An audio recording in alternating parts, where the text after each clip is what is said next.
Hi, I'm Adam Jennings, and this is Awaiting Approval, a podcast about the messy human side of creative leadership. Today, we're mixing things up with a very special bonus episode, a State of Recruitment Roundtable. I'm very grateful and pleased to welcome my guests in alphabetical order: Laura Baker, Erica Fortgang, Sam Gale, Meg Wright, and Jared Tredly. Sadly, Tom Scott, Toby Thwaites, who were due to join us, can't make it this last minute.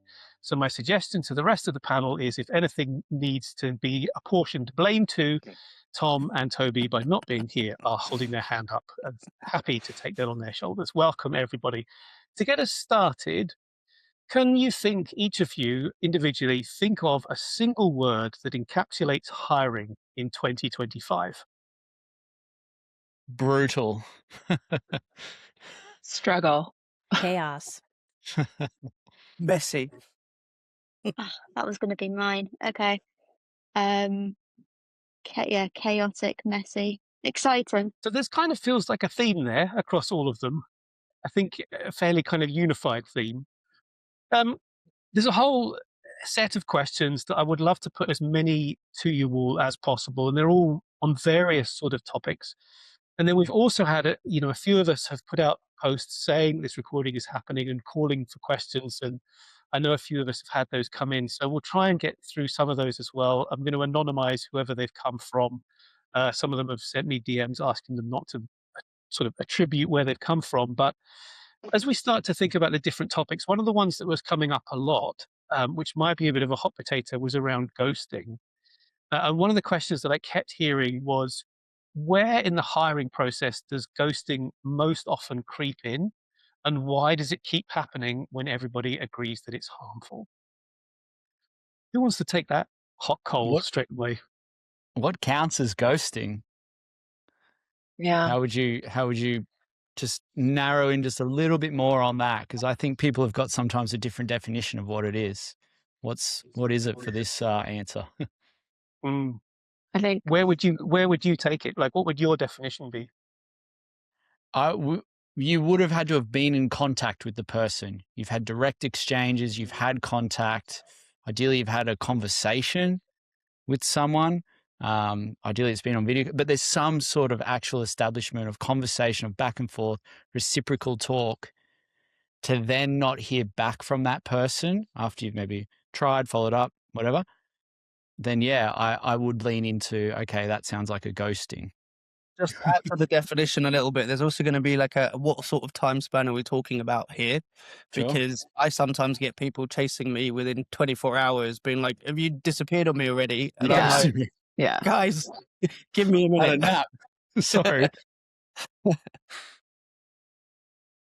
Yeah, I mean, I think it's fairly reasonable for designers to expect a response within, 2-3 minutes, something like that. Like, that seems like a fairly reasonable ask. So reasonable. Yeah. I think this question makes me think a little bit about something I learned in coaching, which is like setting expectations. So I usually try to set an expectation after the first conversation with someone of when they can expect to hear from me. And a lot of the time, in fact, probably more often than not, I might say, you know what, your profile is just not, because of location or type of experience or whatever it might be, it's just not something that we often get rolls up. So you might hear from me tomorrow, or you might hear from me in 12 months. But if you see I post something that's of interest, please let me know. But that said, I mean, we all occasionally drop the ball, right? It's just being human. Mhm. So I think in addition to like setting boundaries and agreeing on time scales, it's also just like a lot of companies treat human beings like inventory, right? Mm. And depending on the culture of the companies that we work for, we may have more or less ability to have the time and the space needed to really cultivate meaningful relationships.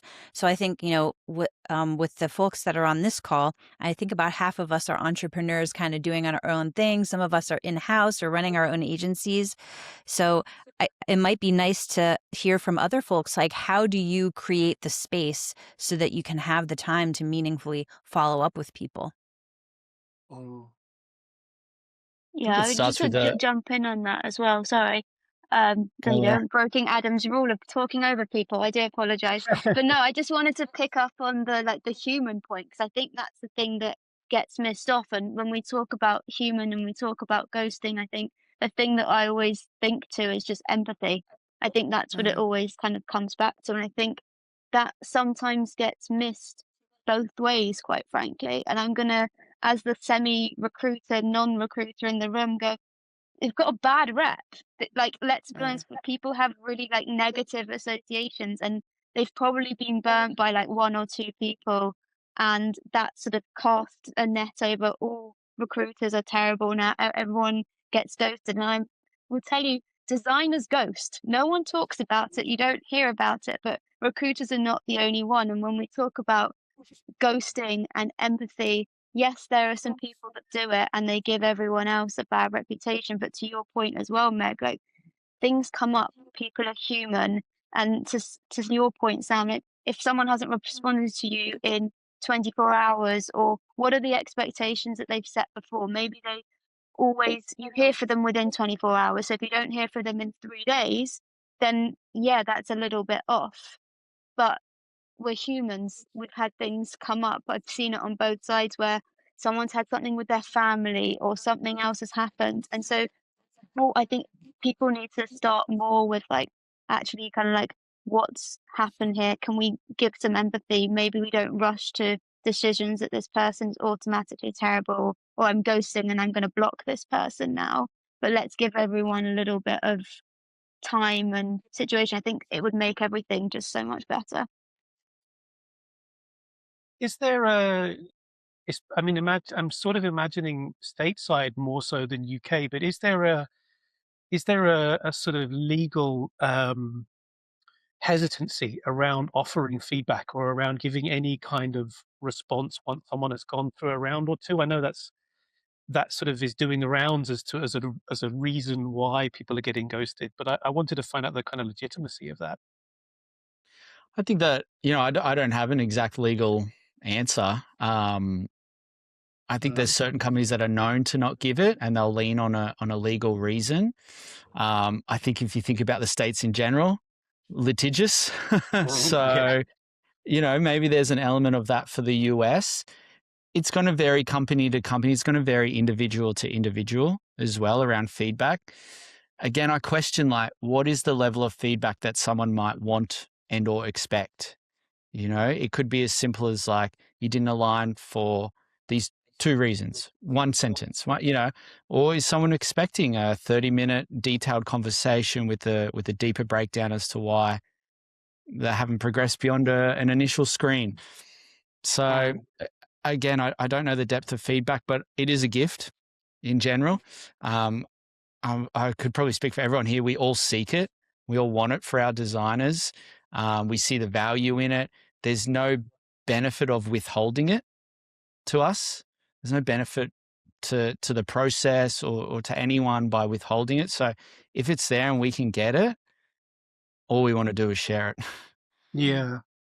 And I think, the vast majority of creatives understand that.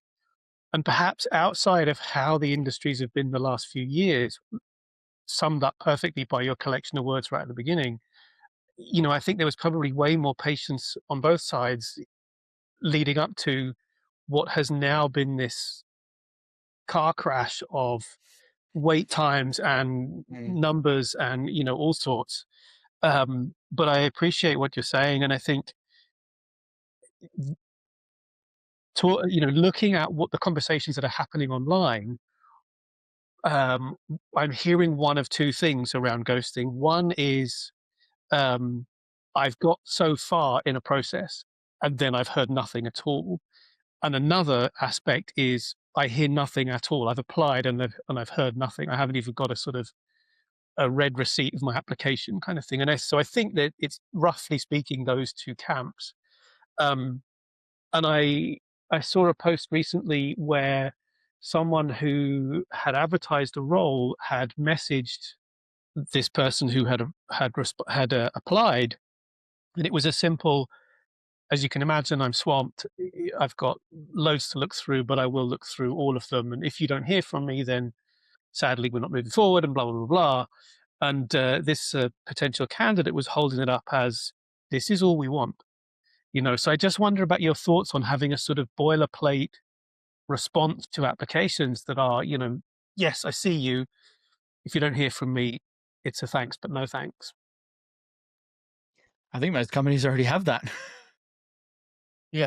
Yeah. And I've done my best in each time I've set it up or set up a new business or a new process to try and implement that at some level of scale. Speaking just from like I'm early stage startup level, I have found in the early days it's harder to do that, because until you're at the point where you can start implementing some level of automation and process and that kind of thing, doing that to every individual step by step is almost impossible. There is a level of, you need some systems, some support to be able to do that. Because once you've got 300, 400, 500 applications, going through every single one and saying, hey, this is the situation, this is my process, this is what's going to happen from here, it's just not viable. It doesn't take very long to get to the point of being able to do that.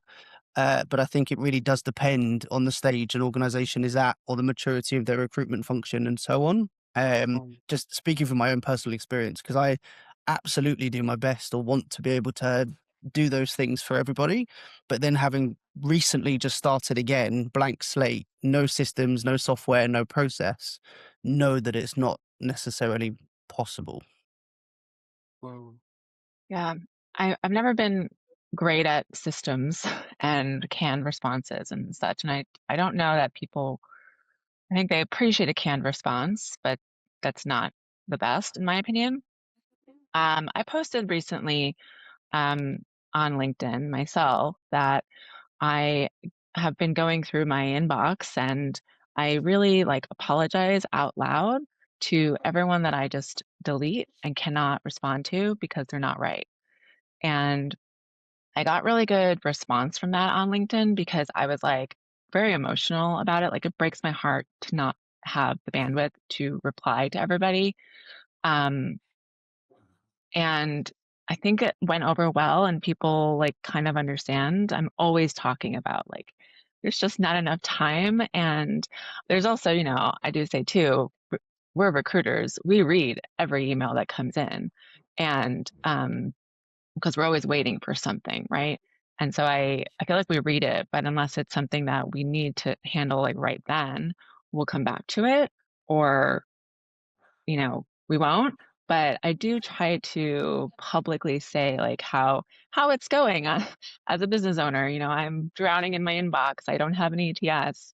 So responding and typing is really, really hard, but it's something that I think about, and I'm always apologizing, I think, but I also have to give myself a little bit of grace. It's really hard. It's heartbreaking too, reading many of these emails as well. You guys must have, you're on the coalface of hearing the stories of everybody that's struggling, as well as having to deal with this incredibly difficult situation yourselves anyway as well. So I think that answers, Jared, in one of the comments on LinkedIn, you posted, do design recruiters even have souls asking for a friend? So I think that answers that question. I think Sam was the friend, so that's who I was. Right. Meg, it looked like you were going to add something to that. Yeah, we touched on feedback a moment ago and how that relates to ghosting, I suppose. And I think that there's two big elements to this. One is risk and the other is time. And, having worked for a big tech company before, we definitely had all the trainings that encouraged us to limit the amount of feedback because that limits the risk to the company.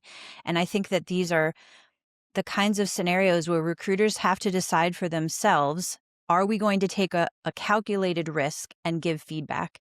And I think in order to do that, there's definitely a way to do that.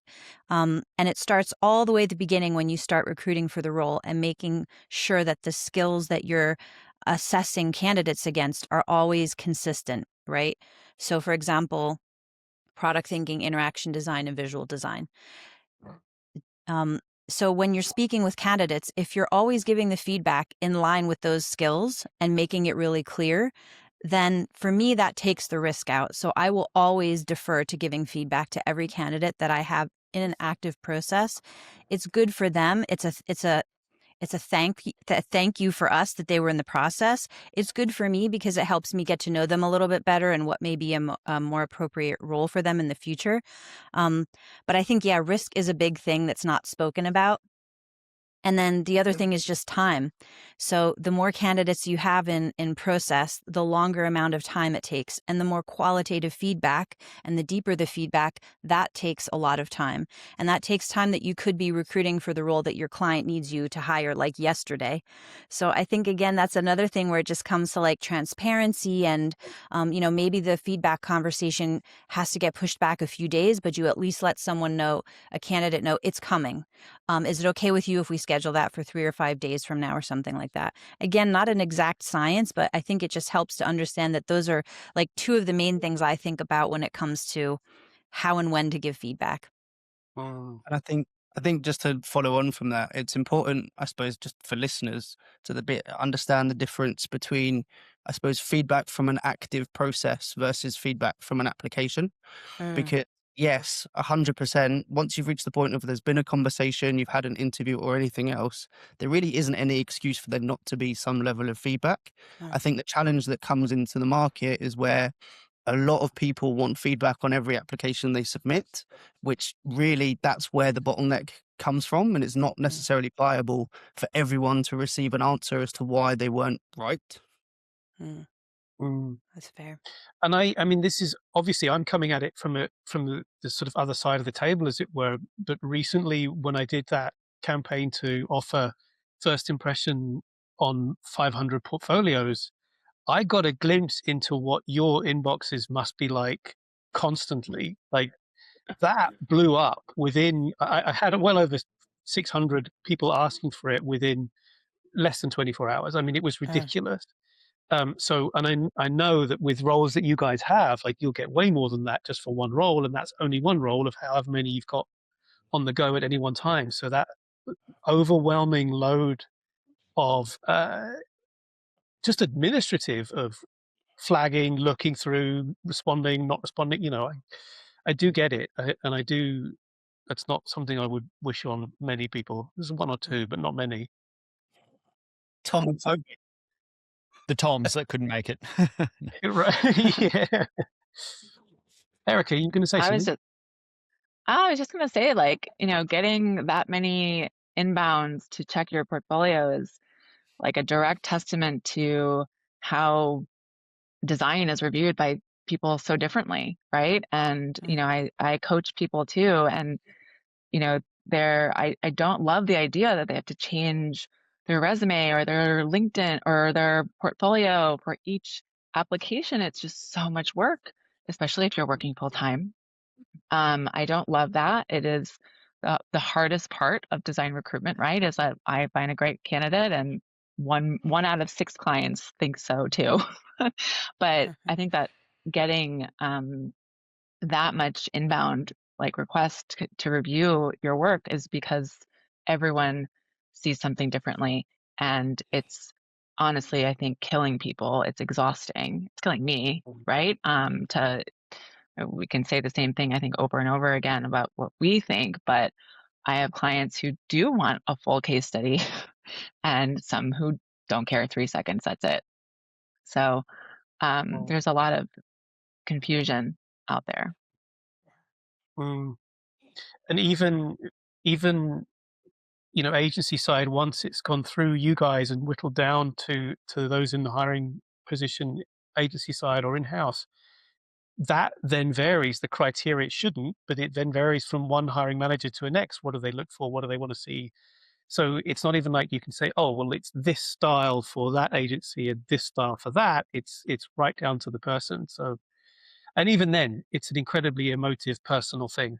Like it's all the whole thing, the whole area of creativity is. So I think we're good on ghosting, unless anyone has any more that they want to add to that. So we'll have a look at the next topic, which is burnout, and burnout in terms of how do we help those that we're spotting as burnout, either coming away from a role to try and find a new one, or something within an application that we might see. One of the things that came up in some of the questions that I was sent was around the idea of what should candidates talk about, or how should candidates talk about burnout to avoid it being a red flag within a kind of application process? Very difficult question, actually.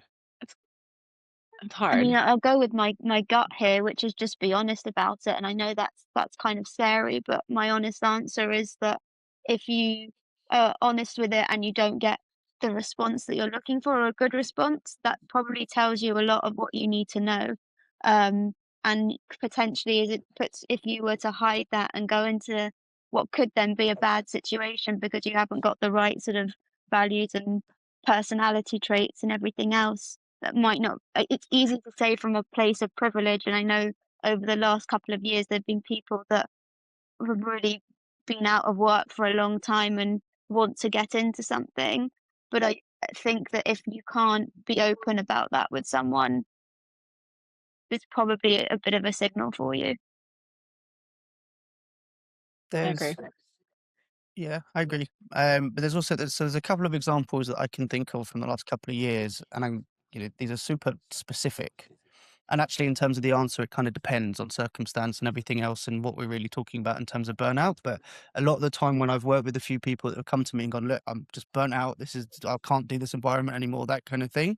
There is an element of, before we even really think about going to market and going into new roles and going in and approaching new opportunity, we need to figure out what you can do to kind of get back to a sort of level of normality. Because even if you do get or find the right environment, you're not necessarily going to represent yourself the best way sitting in front of a new potential employer completely just burnt out, basically. So there's been a number of times where I've turned that more into a coaching experience, and it's been a period of time before actually going to market with that individual, just to get them more ready for market and what that next opportunity needs to look like, define what the right environment really could be, because different things burn different people out. I mean, I personally, speaking from experience, have gone through burnout in my career at various different times. But it's very difficult to gauge. So it's a very personal thing, to be honest.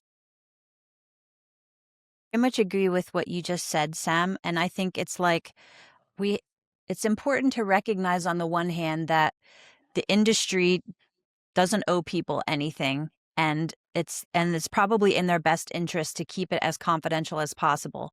That's not an ideal world, right? In an ideal world, we can be open and transparent, and maybe that's part of what we look for in the next role, is a place that will give us the qualities that we need to thrive that we didn't have in the last role. But I really agree with what you're saying, Sam. Sometimes then you put your coach hat on, and it's not about a commercial relationship at that point. It's about maybe using our skills to be able to help them think through, what is it that needs to be different? Is it just the job? Is it the environment? Is it the management structure? Is it the work-life balance? Like, what are those things? And then once those things are sorted, how do we build the bridge from where we are now to where we want to be? And how do we craft a narrative that helps us get to that place? Yep. But ultimately, people are adults. And so it's like engaging them in that decision-making process so they can sort of own the outcome. What would you say are what are the kind of flag or the signals from a candidate that is presenting as needing a change, but you can look at them and go, there's more than just needing a change here. Often negative language comes out quite quickly when it's a I suppose an environmental, mental situation, rather than just I'm looking for progression, I'm looking for opportunity, that kind of thing. Often, and I don't know if this has just come from the number of conversations I tend to have, or whether it's specific to the last year or two, but you can normally tell very quickly from a conversation when someone is like, I need to get out. I don't enjoy this. Obviously, this is the extreme, but you can normally tell very fast. It's like, oh, I don't get on with this person, this stakeholder, this thing keeps happening. And very quickly, that it's less about environment or career or just want a change. And there is something very specific to get to the bottom of. That, for me anyway, is often a big identifier. When you said that, Sam, it made me think of like, yes, sometimes there are signs where people may feel vulnerable and they may open up to us in the conversation and share a little bit about what they're going through. And maybe it's, I can't take it anymore. It's too stressful. And then sometimes, interestingly, it may show up with folks who are um, highly extroverted or like just overachievers, and they do not want to say I cannot do it, but they want another job and they think that job is going to solve the problem of them burning out at this job. And so sometimes I think that's when, like you said, Sam, taking an opportunity to coach them and say, well, let's take a step back here. And I hear you want to make the most money. I hear you want to work in these environments where it's going to be super high stress. How will that be different from what you have now? How will that impact you in a different way? And sometimes they want to go for it anyway. And again, that's their decision. So I think, for us, it's a little bit like providing guidance and encouraging people to make the healthiest choices they can for themselves. And also, sometimes it's just something that life is unfolding and they need to make these decisions for themselves and figure it out. Mm. This whole topic kind of rolls nicely into the next one. So I'd like to bring that in whilst we're still having the conversation, and that's around toxic leadership, or you could extend that, I guess, to toxic workplaces.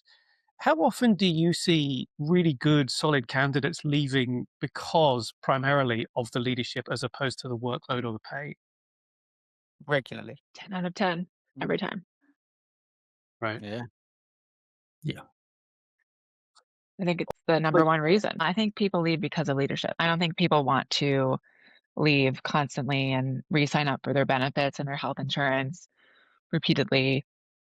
Something is going on at the top. I had this conversation already 10 times this week. But I do think that leadership is one of the biggest, I think, reason.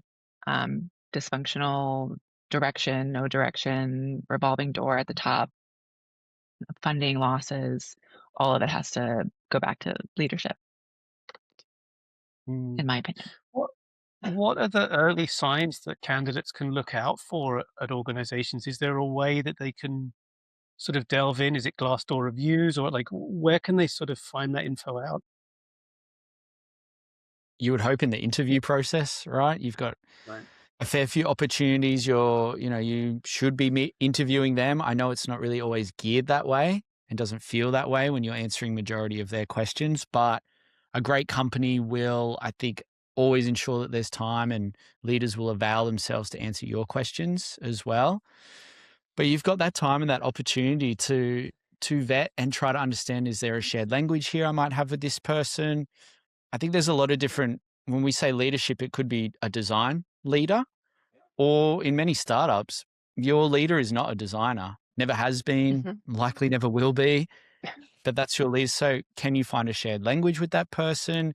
Can you think, okay, how will we communicate, and how will we map out these goals, and how you're thinking about this role? Am I on board with that?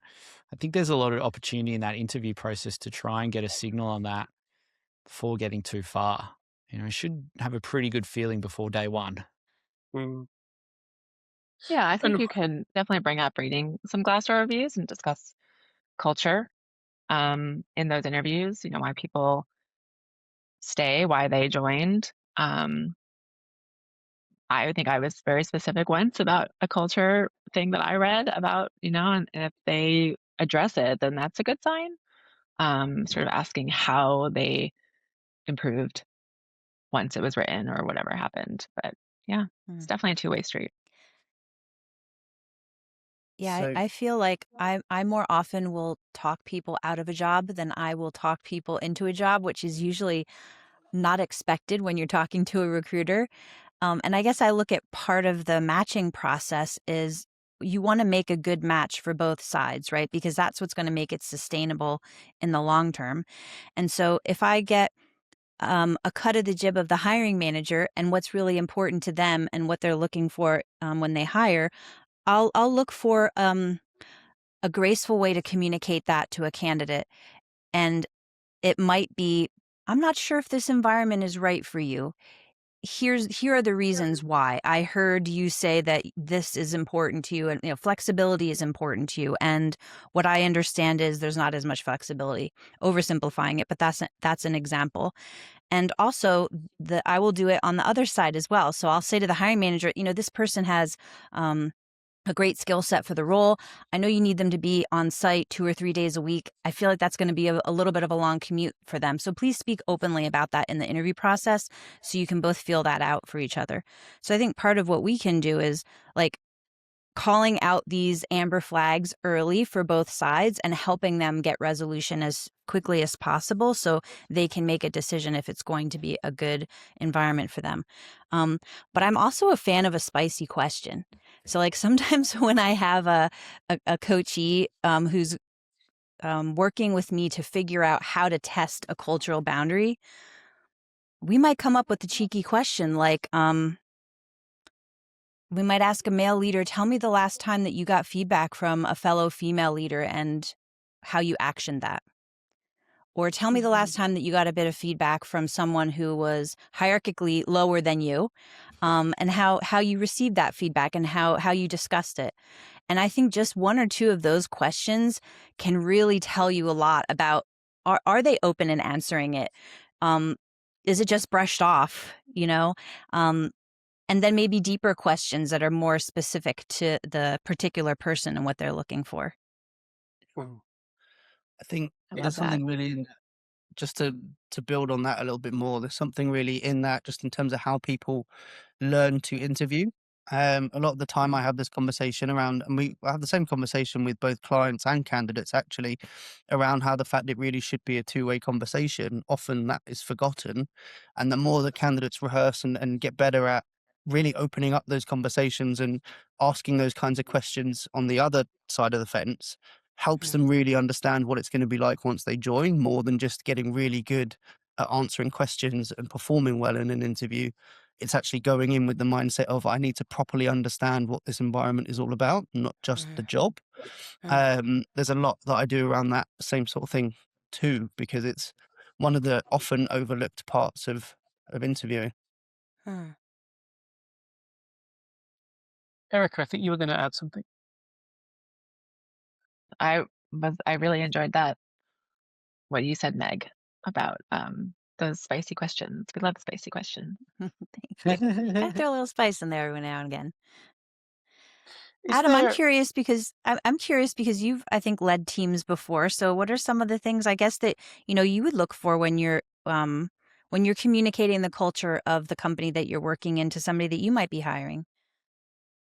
That's a good question, and I think it varies from hiring manager to hiring manager. I've been in meetings where other hiring managers are communicating the culture of their team, and I've sat there thinking, I wouldn't describe it that way.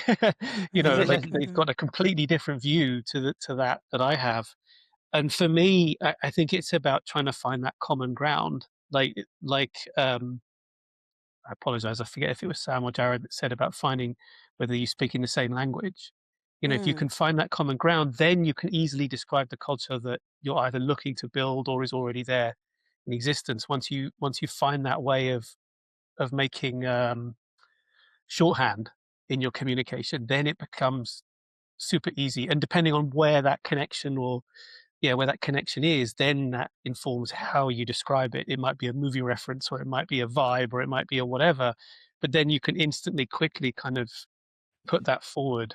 So that was always my route. How can I build a connection with the recruiter or with the candidates or whomever it is to understand a shared language, so that I can then we can talk in shorthand and kind of get there a lot quicker, get that understanding a lot quicker. I like that. What I'm hearing is, in a way, that can be transparency, because shorthand sometimes we can have a cultural shorthand. Like if I'm speaking to an American or a Brit, I'm probably going to fall into a shorthand with them easier than if I'm speaking with someone from a country that I haven't lived in, right? So in those cases, I might need to work harder to develop a shorthand with someone and make sure that I'm really getting where they're coming from. And then once you sort of understand what their motivations are, what are you looking for in a culture? What questions do you have about our culture? Then you can start to close the gaps of knowledge on both sides so that people can make a decision for themselves, whether it feels like a good fit or not. 100%.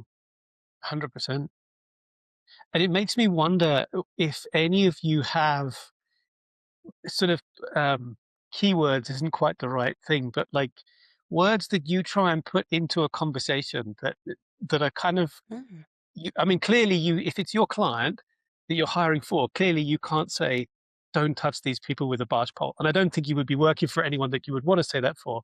But like when you can instantly tell there's not a good fit with the candidate, how do you, without saying, forget it, like how do you kind of tactfully put those words into that conversation? Well, you kind of, for me anyway, it becomes more around that. It comes back to that sort of coaching type conversation and helping them to self disqualify rather than us disqualifying, because then we can really build a picture of, what is the environment you are looking for. Therefore, we can very clearly see this probably isn't right, and they'll agree, and we move on to something else. That way, it becomes really down to finding that fit rather than deterring or overselling. Which also, just to be honest, builds far better relationships when you can be really honest with someone and say, look, this one actually isn't for you. Often they'll appreciate that far more than if you go, no, no, no, you should go in there, it'll be fine. They then meet the person and go, what the hell have you just done to me? Basically, yeah. That's for me anyway. Agree 100% on that. I'm actually not afraid to say to people that I don't think it's a fit, but I say it in a way where I encourage them to push back on me. So, every conversation that I have with someone new, I'll sort of come with an open mind, right? Like I may have a role in mind for them, but I come with an open mind because it could not be this role. It could be this role. It could be some other role in the future.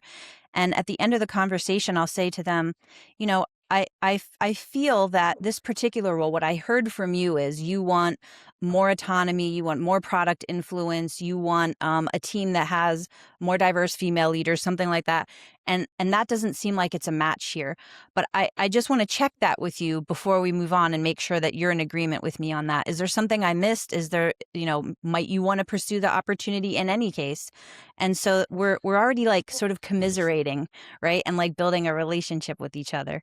But I feel like I feel like Sam and I are answering a lot of questions. I'm curious to hear more like from Laura, Jared, and Erica a little bit, like what you guys think. Yeah, I'm the same. I have really long phone screens with candidates, I guess.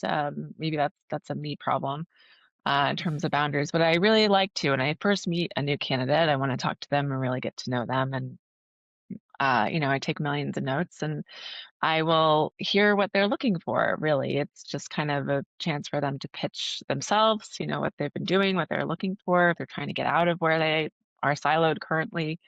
And then I'll sort of take a look through my list and say, listen, these are the roles I have. I just don't know if they're all the right fit. I'm happy to share them and I can sort of, overview it. And they will come to the conclusion that 4 days on site is a no-go for them. And so we won't go forward, but that's fine. And that's, obviously if anything changes, they'll reach out and let me know. But yeah, I'm very in tune to like the matchmaking part, right? Like I really love to put the right person, and it's a lot of vibes for me. It's a lot of like how the conversation went.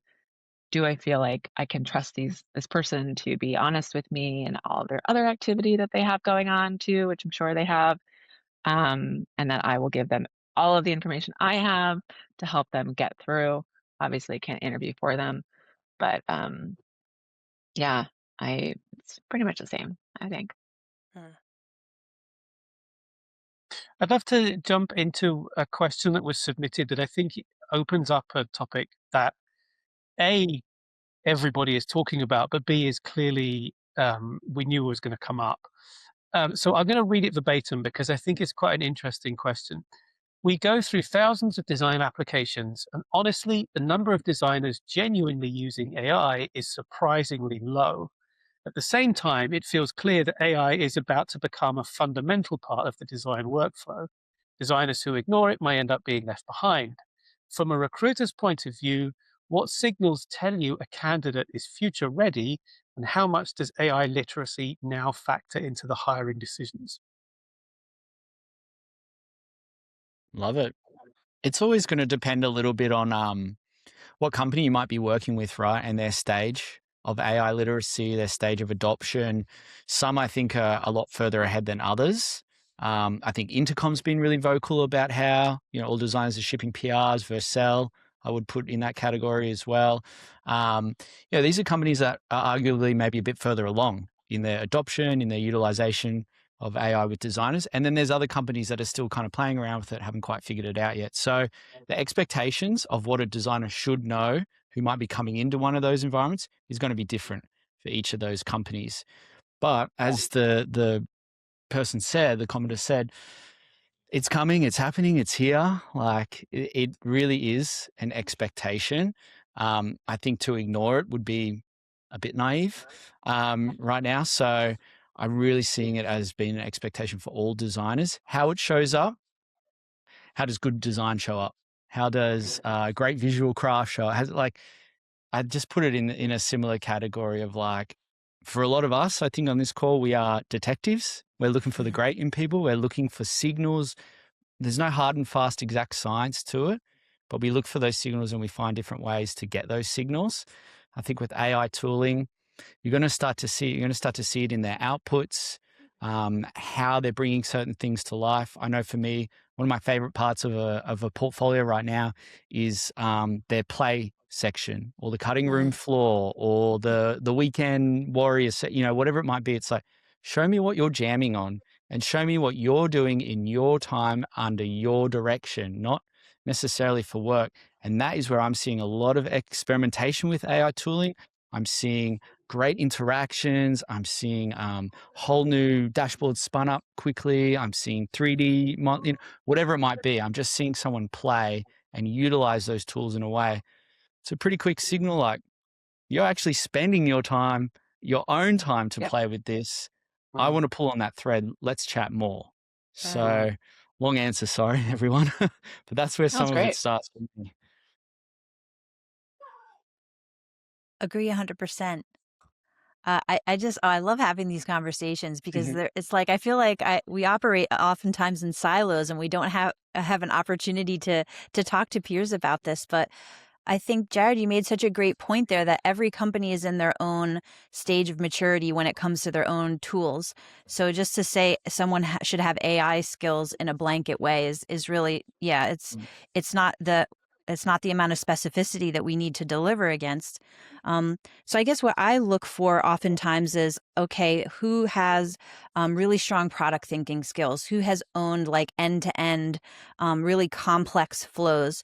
Who has shown really good judgment? Who knows how to use data and research to influence design decisions? And also how to use intuition when there isn't a roadmap or when you're solving a problem that someone hasn't solved before. And then how does that map to the level of maturity that the organization has? Because a startup hiring a founding designer may need someone who ships faster, even if they haven't, worked with the most complex. Or a large company, like you mentioned, Intercom, they may need someone who understands the complexity and how to ship fast and how to experiment and do things that people haven't experimented with before. And I feel like that's the part that gets me excited too, is like, I love how you called it being a detective. I never thought about it like that, but it's like, we need to ask the question underneath the question to find out how they solve problems, how they might solve the next problem that they haven't solved yet.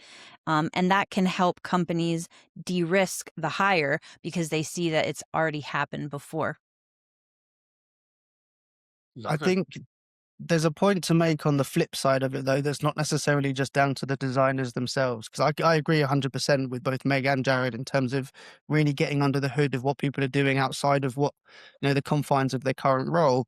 But I think there's also definitely a level of expectation now that isn't necessarily the reality of the actual market yet. AI tools and prototyping tools are circa 18 months of actually being useful. Means that if you're looking for lots of people that have done lots of things, shipping lots of product, using AI tools in their workflow, it's only happened in a very small select number of companies. So if you're expecting every designer that you meet now to have done it live in their products, in their workflow, in the company they're in, you're almost definitely not going to find most people who've done it. Yes, there's an expectation that designers are experimenting and learning and keeping up to speed. But most organizations haven't got there yet. And so they haven't, there's only so far that can take them. And it's really understanding it. It kind of reminds me of when Figma really first came out. Job descriptions were asking for 10 years using Figma when Figma was 2 years old. It's the same sort of thing. Yeah. So I just thought that was an important one to bring up. Yeah. It reminded me of we want a junior visual designer with 17 years of experience. That was exactly what it reminded me of. I don't know if anyone here or listening remembers these days, but it reminds me of hiring for ActionScript 3 and Flash developers in the early 2000s. It's like, where are these people? HTML5 changed the game. Yes, that's right. Yeah. Wow. ActionScript is not something I thought I would be talking about tonight, and it's a blast from the past. Bring it back. We're covering a wide berth. Got like PTSD of fixing variable problems in ActionScript flashing back now. Ooh. Erica, did you want to say something? I agree with all of you on the AI things, but I'm like for AI, and I'm also like, I feel like every day my opinion of AI changes. I don't know, that could go in a different direction, but I feel like sometimes I think it's the requirements from the clients, the companies, the unrealistic things, expectations. I always like to go back and say, like, well, iPhones came out in 2007 and 15 years of whatever experience, like, that actually can't happen. It's not possible for mobile experience. So yeah, I'm always kind of going back and like researching our past, I guess, to sort of prove to multiple hiring teams that what they're asking for, like, literally does not exist, which is always fun. Right. Well, that's where us as maybe the recruiters at times, I think, working with those companies and helping articulate their I was going to say demands, which they feel like sometimes, but maybe their expectations, their requests, like, okay, you want someone who is strong with AI tooling or AI forward. Great. What are you doing here right now? Maybe you are looking for your first design, so you don't have a design environment set up right now, but how are your engineers utilizing this tooling? How are the engineers set up to work with a designer who might be wanting to push code as well? Are they on board with that?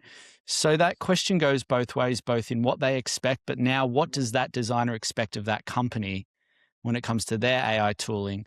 So I do think that for us recruiters at times, we've got to work with those companies and really drill in a bit more, and then also ask the question, okay, you want this person, you don't have anything set up right now. What's the attraction here? Why does a person want to come here and be part of your company and be part of what you're doing and bring that expertise? Help me articulate that.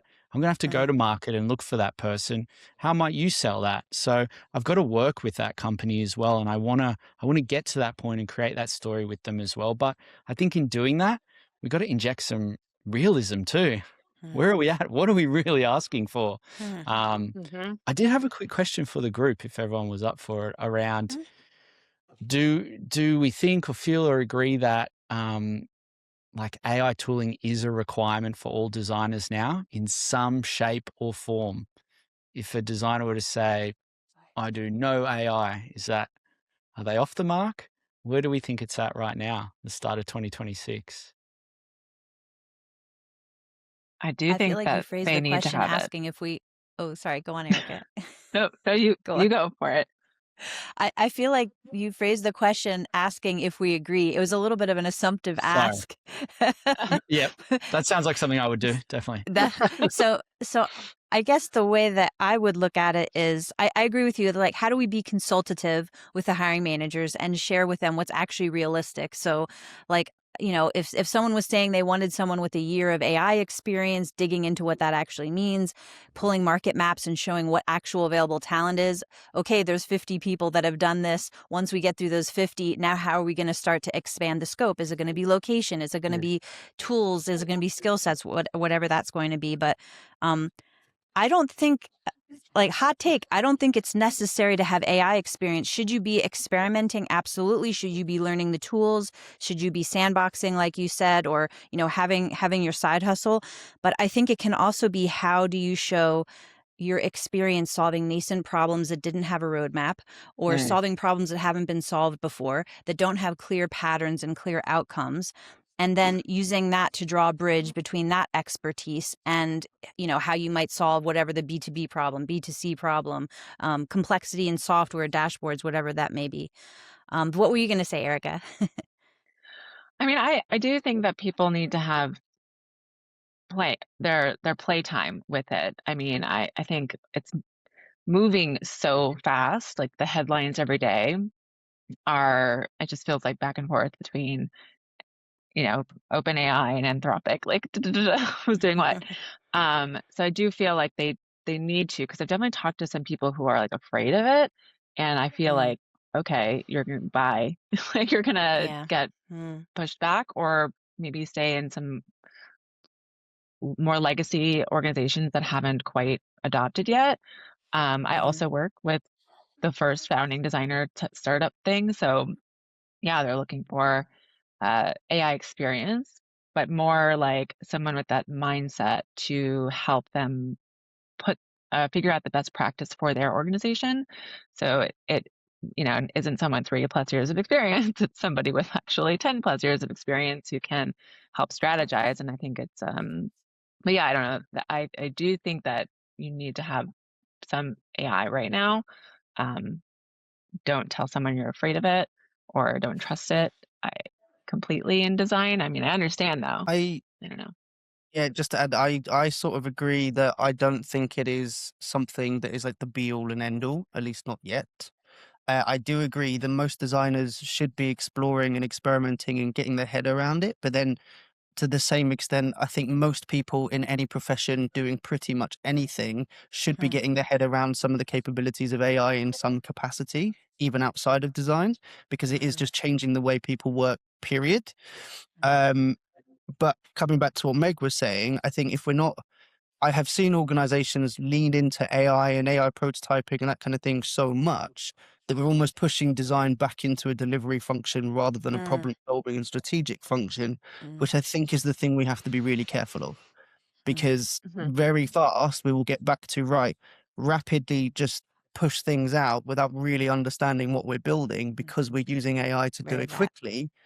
And it will be cool for a period because look how fast we're moving.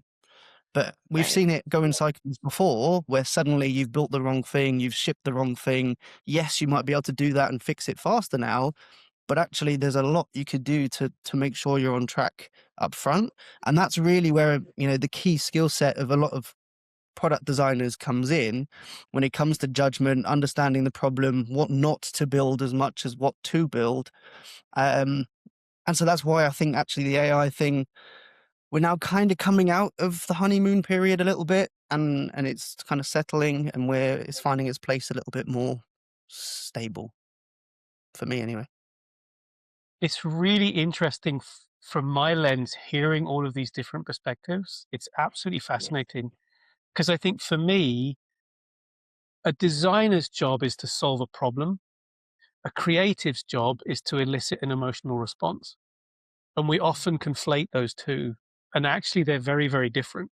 So if I'm thinking about a designer trying to solve problems, the kind of things I would want to see are, how have you used AI to help yourself? How have you used it as a tool? How have you put it into your workflow? Not necessarily how have you created an output with it, but like, where have you used it to speed up your process successfully? but still retaining your craft as a problem solver. And as a creative, trying to elicit that emotional response. Again, how have you used that paintbrush? Where have you used AI to create broader strokes, or to create the right lighting, or the mood, or the reminiscence of whatever it is that you're creating, as opposed to the actual output from an AI platform or tool? I'm far more interested in who are you as a human solving these things using the tools that come with it, whether that's AI or Figma or Photoshop or Google Sheets, or like whatever it is you've used to get to the output. I'm much more interested in the human, but it's really interesting to hear all of your perspectives. And I feel like sort of pulling together everything that everybody said to answer Jared's original question, there should be something. I think we're all saying there should be some spark of AI, whether it's in your play or your workflow, or you're just interested in it and you're not shying away from it. Is that a fair sort of summation of everybody's answers? I think so. But I also want to respond to what you just said, Adam, about it sort of being like either or. I feel like there could be a magical both of those things are in one person. And even more as we move towards I don't know, more commodified feeling software, how do we inject more of a feeling of a human in it, especially as we move more towards AI? So maybe there will be more of the creative coming back into the problem solver and the product thinker, as to like, how do we make people feel like, I don't want to all day be just entering passwords and dealing with software, right? Like I want to be having conversations like these with you all and with people who are solving those problems. So I think it'll be interesting to see how those things converge together, and like who can use the tools in the most appropriate way Mm. as we build things that are completely new. 100%. And just to clarify, I don't necessarily think that a designer and a creative need to be two separate people. I just think they're two tasks. They're two Oh, I sort of see. I see. vertical tasks that's often handled by one person, and often to solve the problem, we need to elicit the emotional response in the user or in the customer in order to solve the problem we're trying to fix as a designer. It's just from an using AI perspective, there are two different goals of those different things, is what I was thinking. But this is fascinating. I love it. And we've spent way more on AI than I wanted to with this, because I know the world and its mother is talking about AI. We're also coming up close to time, so I want to get through as many as I can. It's also striking me, and I will remove this section if none of you are up for it, but it's also striking me that part 2 of this roundtable might be a good idea for like a future get together again and have more of a natter. So the next topic was around neurodiversity. How can candidates advocate for their own needs without fearing it might cost them the role? I'm kind of biased in this one, where I don't think there should ever be a situation where they can't talk about neurodiversity or the needs and that they have. Part of that is because I'm going through my own sort of journey of navigating ADHD. You might have noticed I can't actually stand still. But Hello, ADHD. yeah, I think there's definitely an element of most organizations now, most leadership, most like it's become more of a topic of conversation to the point where most have some level of understanding. I know there's plenty of clients that I work with that actually have, I suppose, neurodivergent coaching training for leaders so that they can better work with their team to navigate it. It's not everywhere, don't get me wrong, and I do get that there's still some situations and some organizations where there is a stigma around it.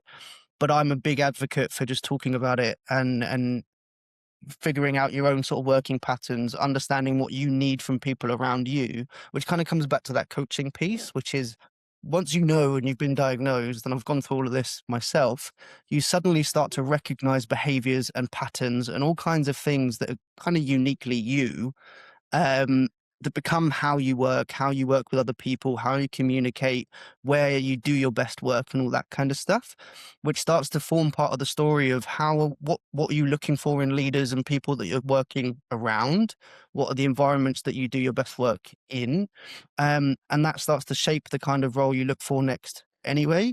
So I would personally just never shy away from openly talking about it, because it will help you find the environment that you fit best in. Thank you for sharing that. Anyone else want to add to that? I don't mind to add, and also I love that we're sharing our neurodiversities. I developed something late in my life. I'm in my late 40s, and I just developed something that I agree with you, Sam. It sort of opens your eyes to a lot of things that your eyes weren't open to before. So I would say I'm still very early on my journey of being a great accessibility advocate, but I think part of the things that we can do are signal to people early and often throughout their journey with us that we're there to support, right? And asking these questions of our clients or the places that we work so we can honestly answer our candidates, because it's not always in their best interest to disclose. Some companies are earlier on in their own journey of being supportive employers, and some are a little bit farther along in the journey. But at least we can give them the information they need to make informed decisions about if and when they want to disclose, if they need support throughout the journey and things like that. I've had candidates who've decided they're not going to disclose until after they have an offer, and that's perfectly acceptable. And I've had candidates say that, this is a really important part of their identity and they bring this with them to work and they want to be, they want to head ERPs and things like that at work. And that's also equally valid. So I think it's just like, how do we treat each individual as an adult, give them the respect and the support that we can and as much as we can, and give them really realistic expectations for what they can and can't expect in the places that we're placing them. But I'm still learning, so I guess I'm really curious what other folks think as well.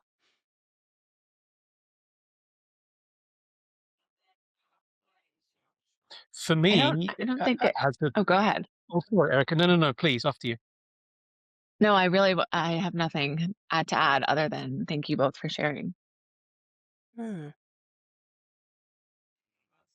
I was just going to say, for me, as a candidate, I've taken the approach of this, and this won't work for everybody, of course, like you're saying, Meg. But for me, I've taken the approach of this is who I am, this is how I show up, and this is how I create work and how I live, and that will mean there are some days where I will do the equivalent of 8 weeks worth of work in about 30 minutes, and there are some days where I won't get started, and I'm not going to battle that. You will Mm-hmm. end up getting way more out of me than most other candidates, but you're going to have to be okay with that, and I'm going to say that up front, because if you're not okay with that, it's not the right fit for either of us. And I would much rather say thank you, appreciate your time, off we go and go on to the next one, than get all the way through rounds and rounds of interviews to then find, no, this isn't a good fit. But that's just me. And I do agree with you, Meg, that each candidate and each business have to kind of find their own way through that, I think. Hmm. Thank you for asking the question. Of course. I want to, again, curious of time, conscious of time, a lot of folks are facing layoff or have just been made redundant. And so I think it would be really beneficial to hear your take on a number of things to do with that. The thing that comes to mind is, how long does it realistically take? How long have you seen it realistically takes someone to rebuild their confidence and momentum after being made redundant? And I should caveat, obviously it will be different from person to person, but roughly speaking. Well, it's really hard. I think the market is really different today than it was a year ago, thankfully. Uh, it depends too on, their strategy, right? But hopefully, I always tell people to take some time off, like really, like away from LinkedIn, away from anything work related, and just sort of like feel that layoff. There's definitely a lot of support groups I've heard from, like, if it's a mass layoff, then sort of talk to each other. Um, in terms of timing to get a new job, it could take anywhere from 2 months to 6 months, I think. It depends, I guess. Like, if you're properly networking and focused on your specific industry that you're targeting, or or applying to the right things. I don't know. It's really hard to know, I think. again, like not everyone is a great interviewer. It's a performance.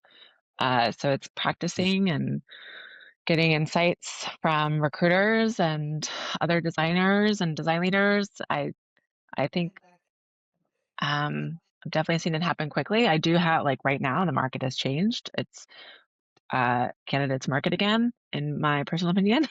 I lost an offer the other day. Someone had 4 offers, and that's great. I'm really, really excited for them.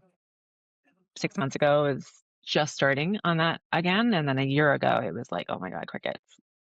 So yeah, I don't know. I think it depends. Confidence is so individual, the circumstances that maybe they went through in the particular layoff, how their company handled it, where someone might be financially in their life, so many factors. I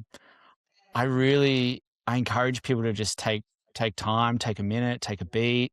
I've loved hearing from designers that whether it's been a layoff or maybe they've stepped away from their work, but they've taken breaks in the last, say, 12 to 24 months, connecting with designers that have had a break. I love that. But I also think that's such a privileged opportunity to get to actually be without work. Personally, I've been working since the day I could, and I haven't stopped. I don't know that I ever will. That's just for me. So I just find it to be so individual to rebuild that confidence. I think design, one thing that I love about design, and I guess that all of us, by being design recruiters as well, we love the design community, the people, the designers, the community that comes with being part of this group.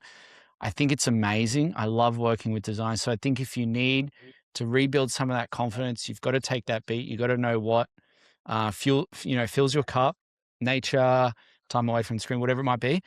And then you've got this community here of your peers, your people, they're here, and I think they're amazing. So yeah, I find it to be so individual, but you've got to lean into what you've maybe got access to, which is this community, which is other like-minded people as well. I think Erica and Jared both spoke a little bit to, sort of how people can lean into community and take a little bit of a break. And I guess if I think about the question in another way, so about timings and like what we're just seeing as a realistic reflection of the market. So the lens through which I see things is, mostly working in big tech, working in like hiring in some of the biggest markets. So I think we probably see more movement than a lot of people who are maybe not in the primary markets may see. But I guess as an example, I graduated art school in the 90s. A lot of the folks that I went to school with were designers in the early 2000s. And, when I was working at a design hiring agency back then, if they would call me on a Friday and say, Meg, my contract is up, I could have them in another job by the next Wednesday or Friday because the market was just so buoyant.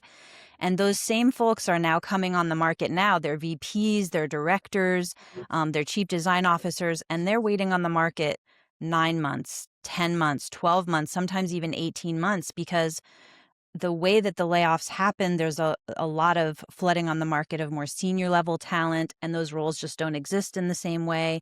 There's a real contraction, not only in like, the senior level designers, but even mid-level design managers. And so I feel like folks who are staff or principal full stack designers, they turn over much more quickly. I'm seeing them get the jobs much more quickly if they can both strategize and execute. But I think the folks on the other ends of the market, the more junior and the more senior folks, unfortunately, they're just they're coming to me and saying, Meg, I've never experienced anything like this in my career. Is this for real? And it's like, yeah, it is for real.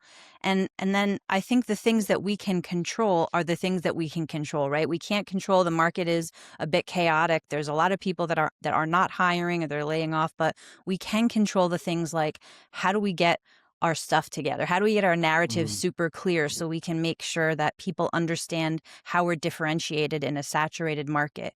How can we make a really clear plan about how to map out all the companies that are our best fit and methodically go after them and make sure that we get in touch with the decision makers or the people on the hiring teams, the recruiters, so that we can open those doors. So I think that's how we can start to move from like, I don't know, regret and all of some of the difficult emotions that go with the layoffs to like, okay, how do we take what we can control and how do we move ourselves forward?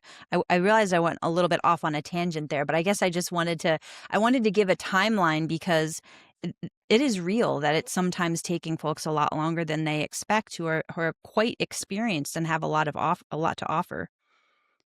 Mm. I can attest to that, as you Mhm. all know. Mm. We're coming up on time. We started by asking you to describe 2025 hiring in a word.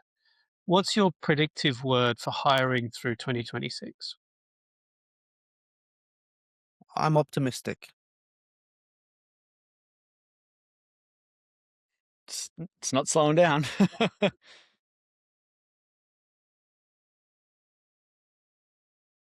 I still think it's hard. I think it's a great time to be a designer.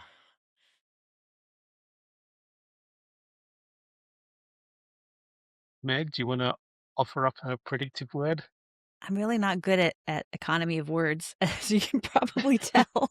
Um, I, I would say momentum. I'm cautiously optimistic about the momentum that we're Yeah. seeing in the market, and I hope we can each play a part in helping some folks find their way. I love that. I like that answer better than mine. Post whoopsies. I'm Thank just you, everybody. Erica, Jared, Meg, Sam, so much, and Laura, who had to drop early. Thank you all so much. I would love for you to take this opportunity to tell those who are listening or watching, where you're from, how they can get in contact with you, anything else that you want to promote. I'll kind of go around clockwise on my screen as I see you. Jared, you're at the top left. So how can people get in touch with you and what do you want to share? Jared Tredly on LinkedIn. You can just look me up, reach out to me there. I share things, regularly. So interact if you like, or reach out if you need to, or just observe whatever I can do to help. Brilliant. Thank you. Sam, you're next on the roundtable. Great. I'm going to pretty much mirror that one and just say I'm Sam Gale on LinkedIn. Look me up, find me, add me, reach out, chat. I'm more than happy to help wherever I can. Excellent. Thank you, Meg. I'm Meg Rye. Despite my accent, I also recruit in the UK and Europe as well as the US. And my company, goodmaven.com, we hire and coach the world's designers. So whether you're in transition, looking for your next role, or maybe just to like level up or change something in the way that you're approaching your career, that's something that we can support with. I'm especially interested in treating designers as humans, not capital. And I'm really passionate about building fair hiring systems. So if you're passionate about those topics, please follow me, teach me. I'd like to be in your orbit. Over to you, Erica. Yeah, I'm Erica Fortgang. You can find me on LinkedIn. I also do a little bit of coaching as well for resumes and portfolio reviews and LinkedIn, and also just different ways to network. So if you need help with outreach of any kind to hiring managers or teams, I love doing that stuff. I work with all levels of people, juniors, new grads, to leaders who are, I don't know, maybe they're leaving to go to build furniture, which sounds like a dream to me. But yes, you can find me on LinkedIn. I have a website on there as well. Fab. And I will also put Laura's contact details in the description of this episode as well, so that she has her shout out. Thank you, gang. I really genuinely appreciate you guys giving your time for this. I know that there's huge nuggets of gold in here for everybody listening and watching. I really appreciate it, and I very much look forward to a second roundtable with you all. Sounds good. Thank you for having Thank us. you. Appreciate it, Thanks for Adam. Thank you, Good to Adam. see you all. Bye, everybody.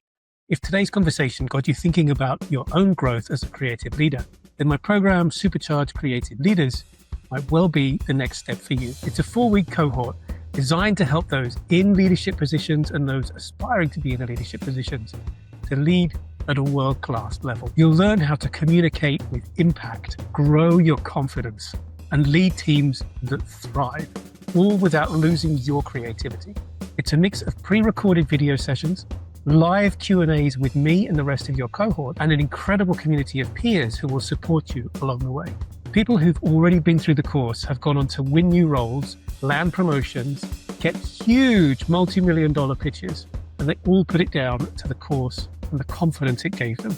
So if you're ready to get noticed, get promoted, or finally step into that dream role, join the next cohort.